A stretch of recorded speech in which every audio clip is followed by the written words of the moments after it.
So yun, what's up mga par?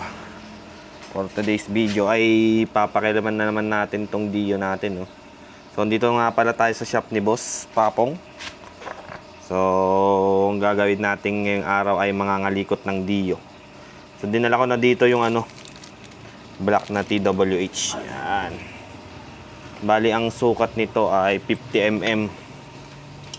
Then ipoport na rin natin to. Papasukatan lang natin kay boss, then tayo na mangangalikot dito.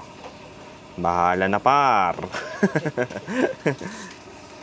So yun lang, lalagay natin yung base nya, tapos tong pin bearing piston para susukatin ni boss yung stroke nya, para may match natin dito sa mga bintana nya, no? So yun lang mga par, update tayo mamaya.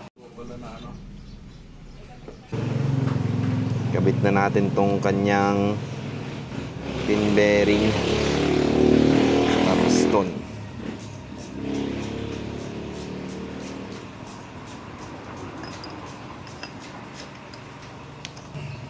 So yun mga par, nilagay na natin yung piston nya. Lagay lang natin yung block.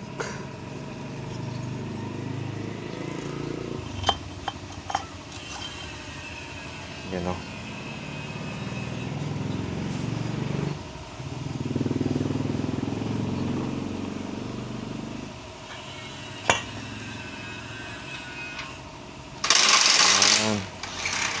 So yan yung top.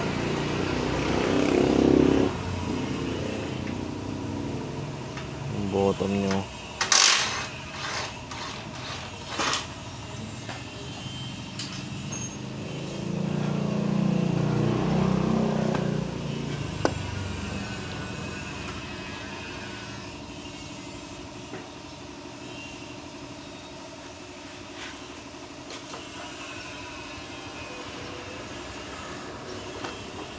Yung boost port niya dito yung medyo no, hindi siya nakapantay.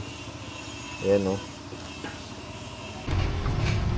So, mga par, nagpo-port tayo ngayon ng ating Dio Black pang 50cc, pang 90 pala, bali 50 mm pala tong black na to.